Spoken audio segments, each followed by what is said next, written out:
और क्या दीदी के निस्वाले प्रिय बंधुओं,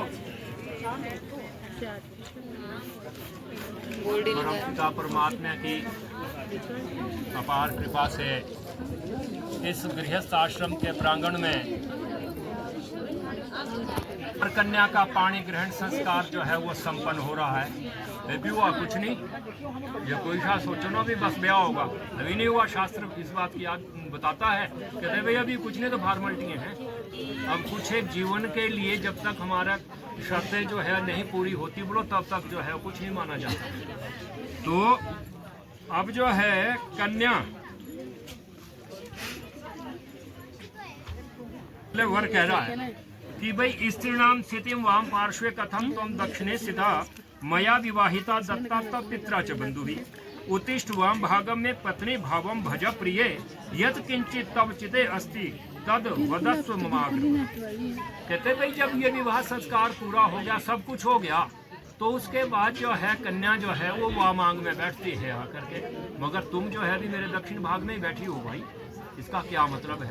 जब तुम्हारे माता पिता ने दान कर दिया, सब कुछ कर दिया, तो तुम जो है अब तो मेरे वामांग में बैठनी चाहिए, मगर तुम अभी मेरे दक्षिण भाग में ही बैठी हो, क्या कारण है? तो अब कन्या कह रही है फिर ना दानेन विवाह वस्ति, कहते दान देने से विवाह पूर्ण नहीं होता। लाजा होमा नेवचा, और जो खीलों का हवन किया इससे भी विवाह पूरा नहीं होता है।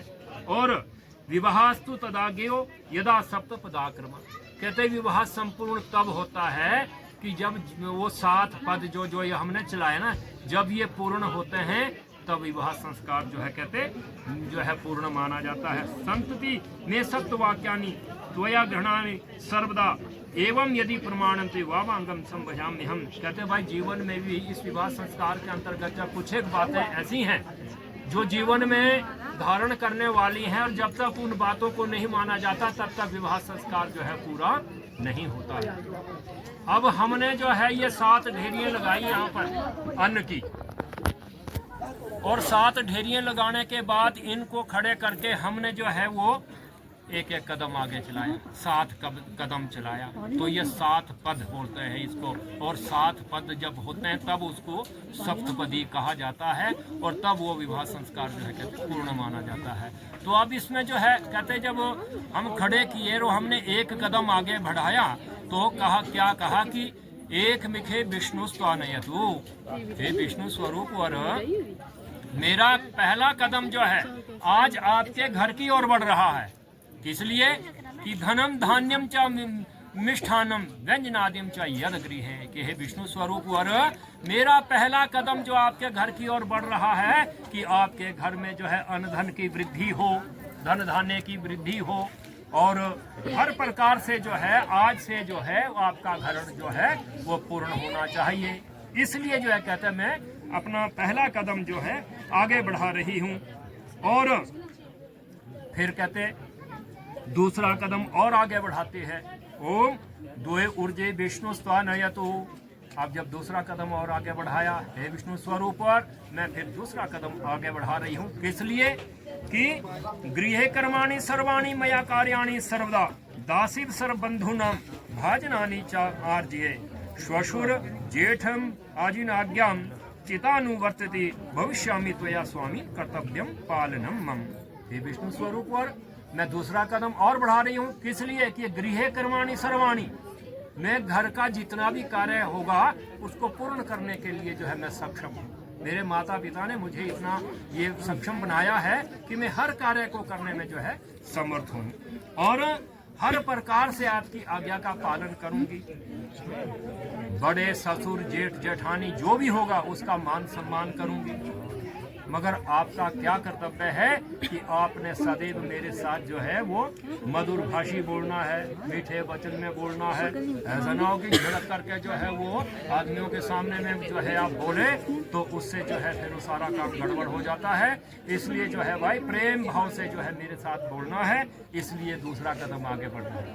अब तीसरा कदम और आगे बढ़ाती है और कहती है कि त्रीणी रासे पोषा विष्णु स्वानयतु, कि पालिता हम च दुखेन माता पिता च बनी। मेरे माता, मेरा तीसरा कदम जो आगे बढ़ रहा है किस लिए कि मेरे माता पिता ने जो है बड़े कष्ट कर्मों के साथ जो है मेरा पालन पोषण किया है, और आज पालन पोषण करने के बाद लिखा पढ़ा करके जो है आज जो है मेरा पाणी ग्रहण संस्कार कर रहे हैं।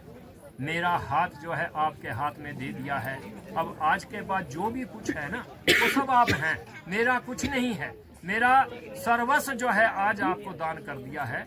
इसलिए जो है, और कैसे किया है, पुरोहित, गुरु, बंधु जन जितने भी आप सब लोग हैं, आप सब की साक्षी देते हुए जो है मेरे माता पिता ने आज मेरा पाणी ग्रहण संस्कार करके आपके हाथ में दे दिया है। मेरा आज जो अतरी गोत्र था वो भी आज जो है भरद्वाज गोत्र में मिल गया है। अब मेरा जो गोत्र है वो भरद्वाज होगा, और अब मेरा कोई बल नहीं है, जो भी कुछ बल है वो सब आपका है।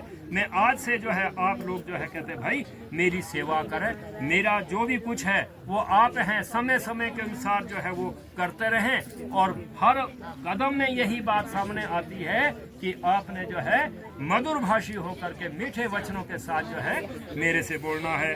अब चत्वारी मयो भवाय विष्णु स्वानयतु। अब चौथा कदम और आगे बढ़ रहा है और कहती है सुख दुखानी सर्वाणी भुंजना त्वया सह त्वयि प्रसन्ने सुमुखी रुष्टे चा प्रियवादिनी भवता सुखम इच्छन्ति गौर्यार्धनम तथा भविष्यामि त्वया स्वामिन कर्तव्यम पालनम मम।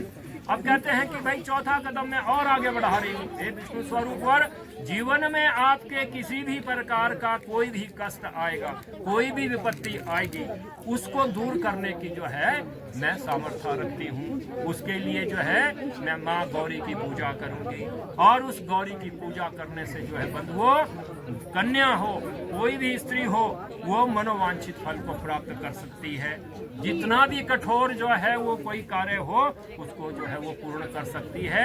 माँ गौरी की, माँ पार्वती का जो है इतना बल है, इतना आशीर्वाद है कि वो कठिन से कठिन कार्य को भी जो है वो करने में सामर्थ्यवान है। तो मैं उसकी पूजा करके जो है भाई आपके जीवन में जो भी कोई कठिनाई आएगी उसको पूर्ण करने की मैं सामर्थ्य रखती हूँ। अब कहती है कि पंच पशुभ्यो विष्णु स्वानयतु। अब पांचवा कदम और आगे बढ़ता है और कहते हैं कि भाई इस पांचवें कदम में जो है कहते हैं आपके घर में जो भी कोई गोधन होगा उसकी सेवा करने का जो है मैं अधिकार रखती हूँ। पर आज तो ऐसा है कि भाई पहले ही पूछ लेते हैं हाँ कि वे गाय तो नहीं है, कोई बैल तो नहीं है, कोई पशु तो नहीं है। ऐसे बहुत हैं, मगर शायद मेरे को इतना तो विश्वास है कि जो हमारे गांव के अभी बच्चे हैं वो इतने ये नहीं हैं कि जो भाई कोई ये बोल दे कि भाई मैं जो है गाय की सेवा नहीं कर सकती, गाय का गोबर नहीं डाल सकती। मैंने अपनी आंखों से देखा है। अब तो जो आ रहे हैं बच्चे, मैंने अपनी आंखों से देखा कि हाथ में जो है वो ग्लव्स लगा करके जो है ना, तो अब चूल्हे में चौका देने लग रहे।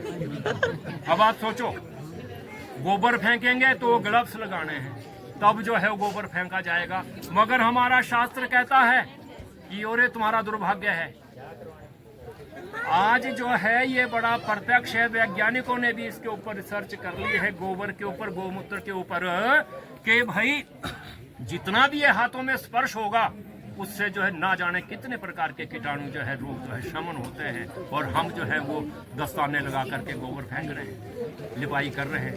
तो ये हमारा दुर्भाग्य है। और आने वाले समय में जो है ना, ये तुम तो लग रहे भी है शैम्पू शैम्पू लगाने, आने वाला समय ये होगा कि इस गाय के गोबर को शरीर में मलेंगे और उससे जो है रोगों का निदान होगा। ये आने वाला है समय, पर उससे पहले मेरे को लगता है कि ये गाय ना खत्म हो जाए, ये गौएं ना खत्म हो जाए मेरे को, क्योंकि आज देखा जा रहा है ये वास्तविकता है। पहाड़ी गौ तो कहने, और मैं इसी के ऊपर जोर देता हूँ, बाकी नहीं मैं बोलता कुछ नहीं, कि गौ जो है आज बंधुओं, हम तो गांव के लोग हैं, 33 करोड़ देवताओं का जो है इसमें जो है रोम रोम में देवताओं जो है गौ के इसमें है। और हमारा कर्तव्य है, हमारे को ऐसा जो है बच्चों को ये शिक्षा देनी चाहिए कि सब बच्चे जो है प्रातः काल उठ करके जो है गौशाला में जाएं और वहाँ जा करके जो है गौ को प्रणाम करें। और गौ को प्रणाम करने के बाद जो है ना उसके ऊपर हाथ फेरें। और हाथ फेरने से जो है ना एक दिन में तो नहीं कुछ होगा, एक दिन में कुछ नहीं होगा, कम से कम महीना भर करके देखना, नहीं तो मेरे को पकड़ लेना आकर के फिर। कि पंडित जी झूठ बोल रहे हैं, पर लगेगा 1 महीना, इससे पहले नहीं होगा कुछ नहीं। 1 महीने तक जो है कम से कम 10 बार हाथ फेरना अपने गौ के ऊपर से, और एक दिन तुम्हारे को जो है ना हाथ फेरते फेरते जो है आपके शरीर में भी जो है रोमांच होगा।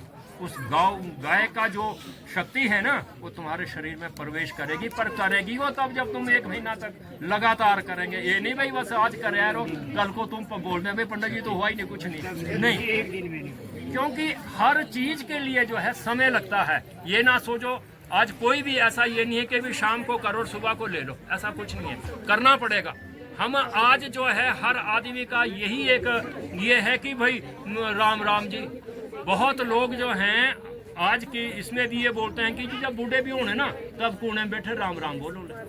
अरे तब नहीं बोला जाएगा। इसके लिए हमारे को बचपन से ही जो है वो अभ्यास करना होगा, तब कहीं हम भजन करने के योग्य बन सकते हैं। जो हम यूँ सोचेंगे भी जब बूढ़े होंगे तब करेंगे, नहीं। हमें अपने बच्चों को भी यही शिक्षा देनी है कि शुरू से जो है उन बच्चों को और नहीं राम राम ही बोलो, सीता राम ही बोलो, राधे श्याम ही बोलो, और बच्चों के नाम भी ऐसे ही रखो।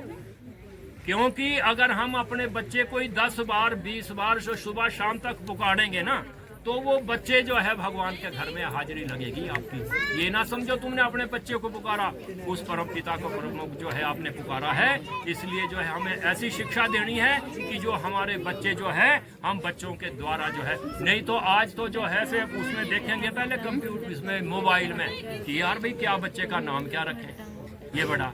और खैर वैसे तो आज बहुत ऐसे भी हो गए हैं कि जो भगवान के नाम से जो है संबंधित नाम रखते हैं, क्योंकि ऐसा नाम क्या है जिसका कोई अर्थ ही ना हो। आज जो भी हम नाम रखें उसका कोई ना कोई अर्थ होना जरूरी है। इसलिए हमें जो है बच्चों के नाम भी इस प्रकार से रखने चाहिए और गौ की सेवा करनी चाहिए। अब है तो गौ के बारे में बोले तो 2 घंटे यहीं पे खत्म हो जाए, जैसे हम नहीं एक ही शब्द के ऊपर जो है। पर मैं तुम्हारे को मोटी मोटी बात बता दूं कि भाई हमें गौ की सेवा करनी चाहिए और गौ का पंचगव्य लेना चाहिए। बहुत माताएं थी, अब नहीं ले कोई नहीं गरक, गोंत और गोबर ला करके दूध दही घी डाल करके वो पंचगव्य बनता था। और पंचगव्य का छिड़काव जो जब तक घर में नहीं होता तब तक पवित्रता नहीं होती। और उस पंचगव्य को जो है बना करके अगर हम प्राशन करें ना, पिए ना उसको, अगर 2 चम्मच 3 चम्मच हम पंचगव्य के पी लें तो पहले तो हमारे को कड़वा लगेगा। उसके बाद 1 चम्मच अगर हम पानी का पिएंगे ना तो उसके बाद जो है देखना तुम्हारे मुख में जो है मिठास पैदा हो जाएगी। तो जो पहले कड़वा लगता भाई वो बाद में मीठा भी जरूर होता है। इसलिए जो है पंचगव्य का प्राशन करना और पंचगव्य को घर में छिड़कना शुरू कर दो, तभी जो है सब कुछ ना कुछ बात बढ़ने वाली है, नहीं तो रोगों ने जो है घेर लेना है। और गाय, अब देखो गाय में कितनी ताकत है। हम जो है हम अपने आप क्या है बाउंड्री से जल ले आएंगे, ताजा जल ले आए और ले आ करके जो है तब उसको पिएंगे या गंगा जल पिएंगे, तो हम उस जल को पी करके भी पवित्र नहीं है, गंगा जल को पी के भी पवित्र नहीं है। और हमारी गौएं कहाँ पीती हैं पानी? जोड़ी में। कितना गंध होता है उसमें, मगर वो जोड़ी में पिया हुआ जल वो गौ जो है तब भी पवित्र है। हम फिर भी पवित्र, चाहे हम 10 बार ना जाए, मगर हमारी पवित्रता जब तक हमारा अंतःकरण शुद्ध नहीं होगा। मैंने यहाँ पर जो है वो अपना ये पिलाया मधुपर्क, तो मैं हर जगह बोलता हूँ कि ये मधुपर्क जीवन में एक ही बार मिलेगा। जो तुम सोचे ना बीमार को दोबारा मिल जाएगा, नहीं मिलेगा। इसलिए आज का पिया हुआ जो ये मधुपर्क है ये जीवन पर्यंत जो है उसका प्रभाव रहता है, यदि हम उस चीज को माने। नहीं तो आज तो बस जरा सा जीभ में छुआया और बस ना ना ना बस ये रख। मगर हम जो है वो किसान के बेटे होते हुए, गांव के बच्चे होते हुए, अगर हमने नहीं इस चीज़ का जो है पालन किया तब कौन करेगा उस चीज़ को? जब हम करेंगे तभी कोई आगे को करेगा। इसलिए जो है उस पंचगव्य का छिड़काव करो, पंचगव्य को पियो। और उसके बाद बंधुओं, गाय में जो है कहते हैं सबसे पहले क्या देती है? गऊ हमें दूध देती है। और दूध के बाद जो है उसका जो है हम फिर उसको गर्म करते हैं, तो गर्म करने के बाद उसमें थोड़ा खट्टा डाला जाएगा तो दही बन जाएगी। अब जब दही बन गई तो दही को जो है फिर मथने के बाद उसमें से मक्खन निकलेगा, और मक्खन जो है निकलने के बाद फिर उसको अग्नि में तपाएंगे तो उसके बाद उसमें घी निकलेगा। तो देखो ना कितना परिवर्तन होते हुए उस गाय से हमारे को दूध भी मिल रहा है, दही भी मिल रही है और मक्खन भी मिल रहा है, और उसके बाद जो है फिर घी मिल रहा है। और वो घी जो है ये देखो ज्योति जली हुई यहाँ पर, ये तभी जलेगी जब हम कुछ करेंगे इसके लिए, नहीं तो ये जलने वाली नहीं है।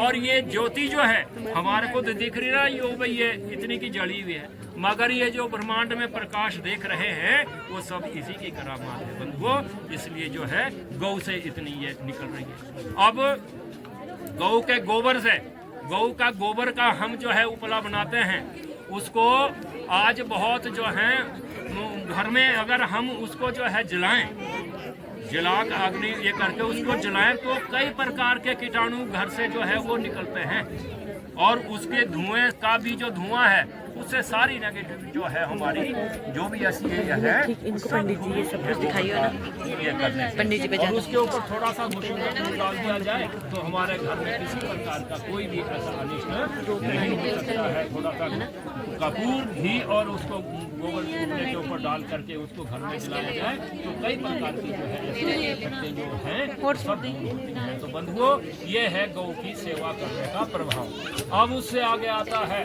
षड ऋतुभ्यो विष्णु स्वानयतु। अब छठे कदम में कहती है कि जिस प्रकार से बसंत ऋतु में खेतों में सरसों खिलती है कि हे स्वामी इसी प्रकार से जीवन में आपने भी खिलते रहना है। जब बसंत ऋतु खिलती है तो सब लोग जो है बड़े मुग्ध होते हैं कि इतना अच्छा दृश्य है।